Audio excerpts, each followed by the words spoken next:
नमो बुद्धाय Buddha boost YouTube channel में आपका स्वागत है।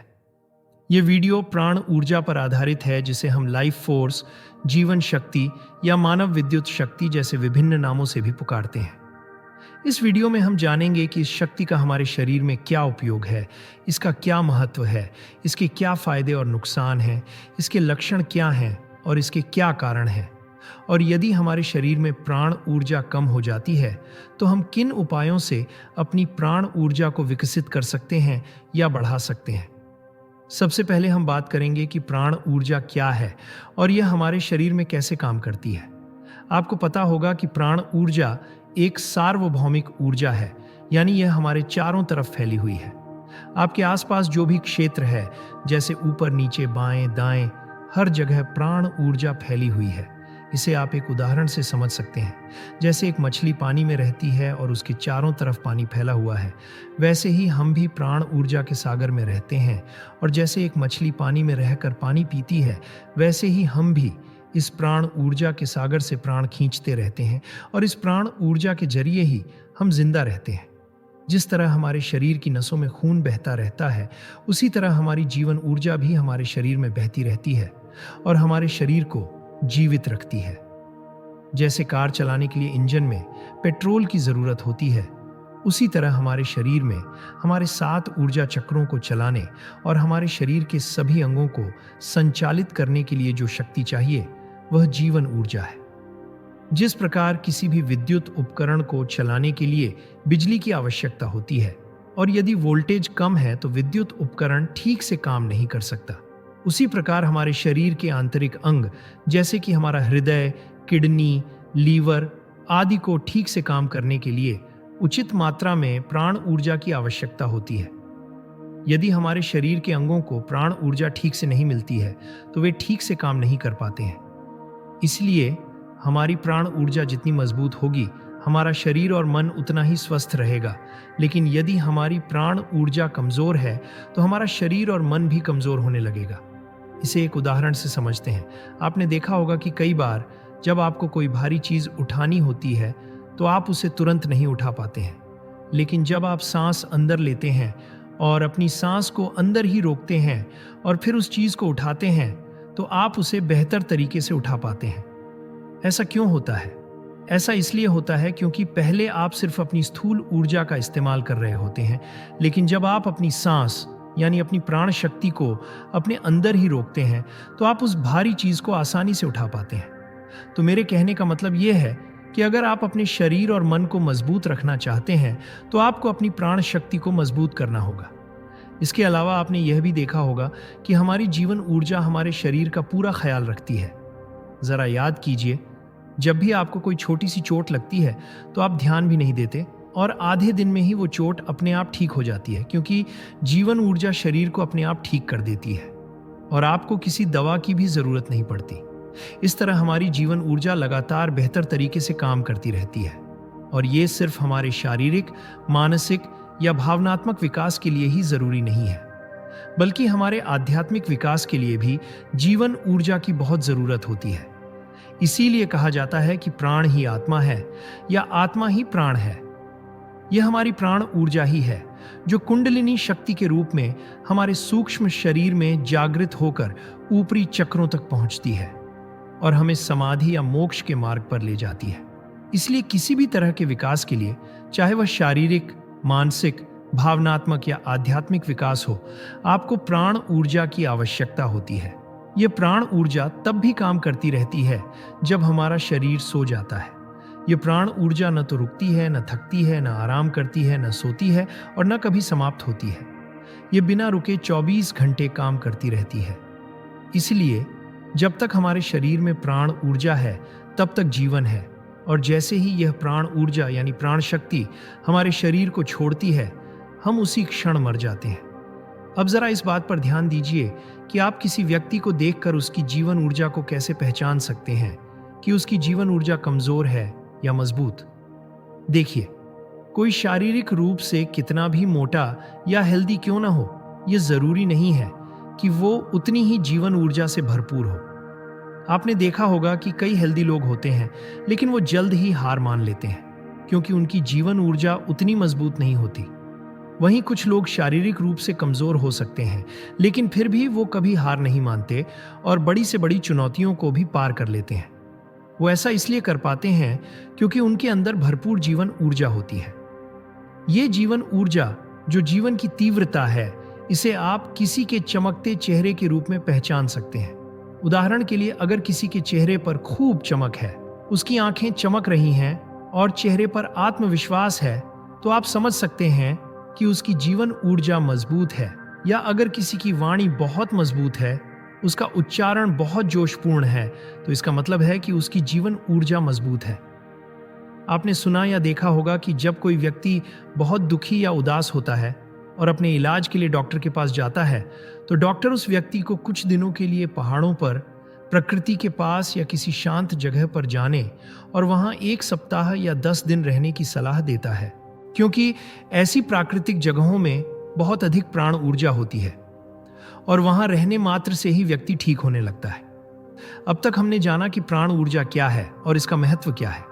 अब हम ये जानने की कोशिश करेंगे कि वे कौन से लक्षण हैं जिन्हें देखकर हम समझ सकते हैं कि हमारे अंदर पर्याप्त प्राण ऊर्जा है या नहीं, ये ठीक से काम कर रही है या नहीं, और इसके साथ ही हम इसके लाभ भी जानने की कोशिश करेंगे।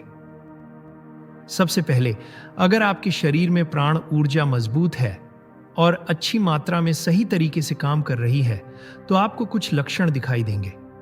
पहला लक्षण यह है कि कई बार आपको सपने में ऐसा महसूस होगा कि आप हवा में ऊपर उठ रहे हैं। ये इस बात का संकेत है कि आपकी प्राण ऊर्जा मजबूत हो रही है। इसके अलावा कई बार आप ध्यान में बैठे होंगे और ध्यान में बैठे बैठे आपको अचानक ऐसा महसूस होगा कि जैसे आपका शरीर जमीन से ऊपर उठ गया है और आप हवा में आ गए हैं। ये सभी संकेत बताते हैं कि आपकी प्राण ऊर्जा मजबूत है। इसके अलावा कुछ और लक्षण भी हैं, जैसे मान लीजिए आप कहीं बैठे हैं और बहुत मधुर संगीत बज रहा है और तभी आपके पैर थिरकने लगते हैं, तो इसका मतलब है कि आपकी जीवन ऊर्जा अच्छी है। कभी अचानक मौसम सुहाना हो जाता है, बारिश होने लगती है, या कभी आप किसी खूबसूरत प्राकृतिक जगह पर जाते हैं और आपको भीतर से खुशी महसूस होती है और आपका दिल भीतर से नाचने लगता है, तो इसका मतलब है कि आपकी जीवन ऊर्जा उत्साहित हो रही है, जो कि एक अच्छा संकेत है। इसी प्रकार यदि किसी प्रेमी का हृदय अपनी प्रेमिका को देखकर धड़कने लगे या किसी प्रेमिका का हृदय अपनी प्रेमी को देखकर धड़कने लगे, तो यह भी आपकी जीवन शक्ति में प्रगति का संकेत है।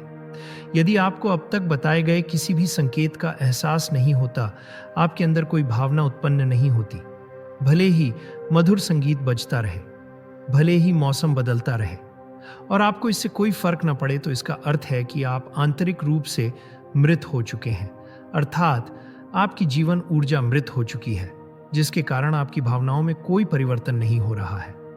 इसके अलावा अगर आपकी जीवन ऊर्जा मजबूत है, तो आप लंबे समय तक सो नहीं पाएंगे। आप आसानी से ब्रह्म मुहूर्त में जाग जाएंगे। इसलिए अगर आप सुबह जल्दी उठते हैं और आलस्य नहीं करते हैं, तो आपकी जीवन ऊर्जा ठीक काम कर रही है। लेकिन अगर आप सुबह 9 या 10 बजे तक बिस्तर पर लेटे रहते हैं, तो इसका मतलब है कि आपकी जीवन ऊर्जा कम हो रही है। और अगर आपकी जीवन ऊर्जा विकसित होती है, तो परिणाम स्वरूप आप उज्जवल बनेंगे, आप उत्साही रहेंगे, आपको लगातार कुछ काम करने का मन करेगा और आप आत्मविश्वास से भरे रहेंगे। इसके अलावा आप आशावादी रहेंगे और आपके अंदर जो भी सकारात्मक गुण हैं, वे सभी आपके अंदर मौजूद रहेंगे। आपका चेहरा खुश दिखाई देगा। इस स्थिति में आप अध्यात्म में भी तेजी से आगे बढ़ेंगे। लेकिन अगर आपकी जीवन ऊर्जा में गिरावट है, तो आप हमेशा थका हुआ और तनावग्रस्त महसूस करेंगे। आप ठीक से सो नहीं पाएंगे, आपका मन बेचैन रहेगा, आप उदास रहेंगे और आपका चेहरा उदास दिखाई देगा, यानी आपके मन में नकारात्मक विचार आने लगेंगे।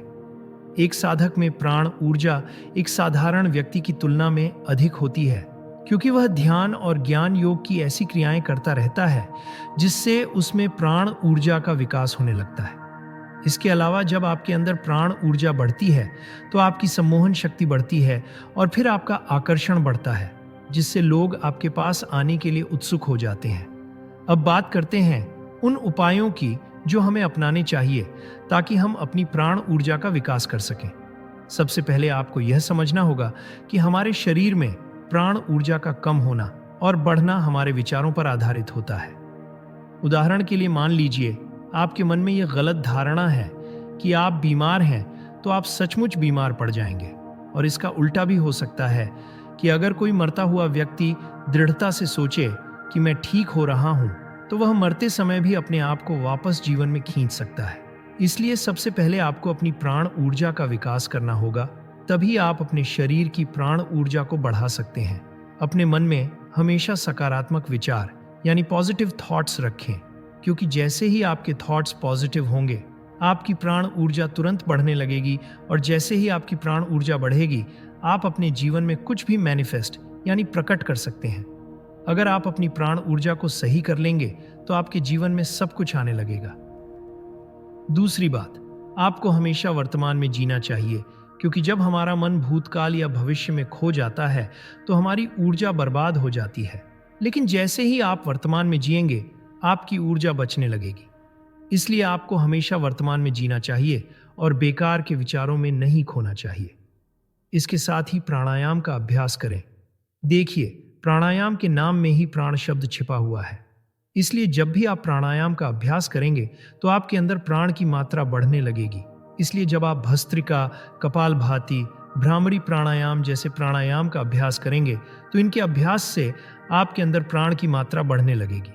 खासकर अगर आप ऐसे प्राणायाम करते हैं जिसमें कुंभक भी लगाया जाता है, यानी सांस को अंदर रोका जाता है, तो आपके प्राण और भी तेजी से बढ़ने लगेंगे।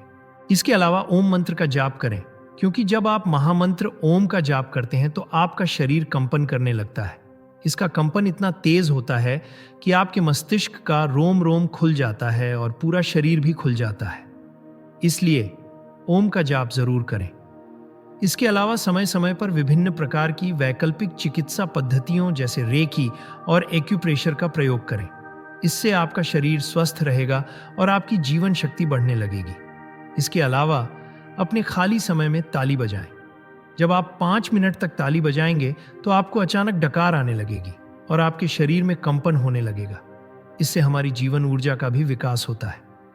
इसलिए जब भी समय मिले, घर बैठे 5 मिनट, 10 मिनट या कम से कम 2 मिनट ताली बजाएं।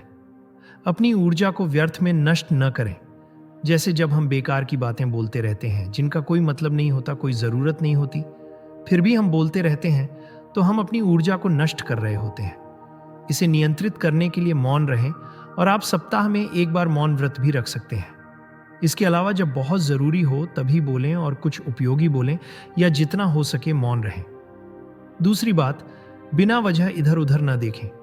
कई बार क्या होता है कि जब हम कहीं जा रहे होते हैं तो रास्ते में हर जगह इधर उधर देखते रहते हैं। इसीलिए जब हम बिना किसी काम के अपनी आंखों का इस्तेमाल करते हैं तो हमारी बहुत सारी ऊर्जा नष्ट हो जाती है। क्या आपने कभी सन्यासियों को ध्यान से देखा है? वे केवल उतना ही देखते हैं जितना आगे चलने के लिए उन्हें जमीन देखनी है, उससे आगे वे नहीं देखते। वे अपनी दृष्टि अपनी नाक की नोक पर टिकाए रखते हैं, यानी वे अपनी आंखें आधी खुली और आधी बंद रखते हैं। इससे उनकी ऊर्जा बचती है और वे सालों तक जीवित रहते हैं। इसलिए अगर आप भी इधर उधर बेवजह देखना बंद कर दें तो आप अपनी ऊर्जा बचा पाएंगे। इसके अलावा अपनी भूख से ज्यादा ना खाएं। जितनी भूख हो उससे थोड़ा कम खाएं, क्योंकि हमारी ज्यादातर ऊर्जा खाना पचाने में खर्च हो जाती है, जिससे प्राण शक्ति कम हो जाती है। इसीलिए कभी कभी उपवास भी रखें। हफ्ते में 1 दिन ऐसा रखें जिसमें आप सिर्फ लिक्विड डाइट लें और सिर्फ पानी या जूस पिएं, ताकि आपके पेट को थोड़ी राहत मिले। अगर आप ऐसा करते हैं तो आपकी प्राण शक्ति संतुलित रहती है और तेजी से बढ़ती है। इसके अलावा कुछ लोग जो हाइपर एक्टिव होते हैं वो बहुत ही हाइपर होते हैं, यानी वो हर काम जल्दबाजी में करते हैं। जैसे अगर वो कोई काम करने जाएंगे तो बहुत तेजी से जाएंगे और उसी स्पीड से वापस भी आएंगे, अचानक उठेंगे और अचानक बैठ जाएंगे। वो हर समय फास्ट मोशन में ही रहते हैं। इस तरह से काम करने से हमारी बहुत सारी ऊर्जा भी बर्बाद होती है। इसलिए थोड़ा रिलैक्स रहें और अपनी गति धीमी रखें। जो भी काम करें शांति से करें, क्योंकि जितना शांति से आप काम करेंगे उतनी ही आपकी जीवन ऊर्जा बढ़ेगी। इसके अलावा जब भी बैठें तो कभी भी झुक कर न बैठें। हमेशा अपनी रीढ़ की हड्डी को सीधा करके बैठें, क्योंकि जब आप झुककर बैठते हैं तो रीढ़ की हड्डी मुड़ जाती है, जिसके कारण कभी कभी दर्द का अनुभव होता है और इस अवस्था में प्राण ऊर्जा तेजी से कम होने लगती है। लेकिन जब आप सीधे बैठते हैं तो आपकी बीमारियां खत्म होने लगती हैं और आपकी प्राण ऊर्जा बढ़ने लगती है। साथ ही अत्यधिक कामुकता से भी बचें, क्योंकि जब आप बहुत कामुक विचारों में लिप्त रहेंगे तो आपकी ऊर्जा का रिसाव होता रहेगा। इसीलिए ब्रह्मचर्य का पालन करें। जितना हो सके अपनी काम वासना पर नियंत्रण रखें। इसके अलावा कभी भी उथली सांस न लें। आमतौर पर हम बहुत उथली सांस लेते हैं और बहुत तेजी से सांस लेते हैं, जिससे हमें प्राण ऊर्जा ठीक से नहीं मिल पाती। इसलिए गहरी सांस लें, क्योंकि जब आप गहरी और ध्यानपूर्ण सांस लेंगे तो आपकी प्राण ऊर्जा आपके शरीर में ठीक से प्रवेश करेगी। हमेशा सकारात्मक लोगों के साथ रहें और नकारात्मक सोच वाले लोगों से दूरी बनाए रखें। हर सुबह पवित्र स्थानों पर जाएं, क्योंकि वहां प्राण ऊर्जा और सकारात्मक ऊर्जा बहुत होती है। इसलिए वहां जाकर कुछ देर बैठें और सूर्य स्नान करें। उसके बाद व्यायाम करें, कुछ खेल खेलें, स्विमिंग करें या कोई भी शारीरिक गतिविधि करें। एक और महत्वपूर्ण बात यह है कि नशे से हमेशा दूर रहें और कभी भी नशा न करें। जब आप किसी भी तरह का नशा करते हैं तो आपकी जीवन शक्ति कमजोर होने लगती है। अब आखिरी बात यह है कि आपको अपने अस्तित्व से जुड़ना चाहिए। यह भी जानिए कि अपने अस्तित्व से जुड़ने का क्या फायदा है। देखिए, अगर आप बिजली के तारों को बल्ब से जोड़ेंगे तो बल्ब तुरंत जल उठेगा। इसी तरह अगर आप खुद को अपने अस्तित्व से जोड़ेंगे तो आपके अंदर भी रोशनी पैदा होगी, क्योंकि हमें जो भी प्राण ऊर्जा मिलती है वो हमें अस्तित्व से ही मिलती है। इसलिए अस्तित्व से प्राण ऊर्जा पाने के लिए अपने दिल में प्रेम रखें, एकाग्रता का अभ्यास करें और ध्यान की तकनीकों का भी अभ्यास करें, ताकि आप अपने अंदर प्राण ऊर्जा का विकास कर सकें। और याद रखिए, मन को नियंत्रित करना ही प्राण को नियंत्रित करना है। इसलिए अगर आप अपने प्राण को नियंत्रित या विकसित करना चाहते हैं तो सबसे पहले अपने मन को नियंत्रित करें। आप ऐसा ध्यान, भक्ति या आध्यात्मिक अभ्यास के जरिए कर सकते हैं। तो मुझे उम्मीद है कि आपको प्राण शक्ति से जुड़ा ये वीडियो पसंद आया होगा। हमें कमेंट करके ज़रूर बताएं कि आपको वीडियो कैसा लगा। अगर आपको वीडियो पसंद आया तो वीडियो को लाइक करें, अपने दोस्तों के साथ शेयर करें और बुद्धा बूस्ट यूट्यूब चैनल को सब्सक्राइब करें और बेल आइकन बटन दबाना न भूलें, ताकि आपको अगले वीडियो की नोटिफिकेशन मिल सके। तो मिलते हैं अगले वीडियो में। तब तक अपना और अपने परिवार का ख्याल रखें। वीडियो में बने रहने के लिए आपका बहुत बहुत धन्यवाद। नमो बुद्धाय।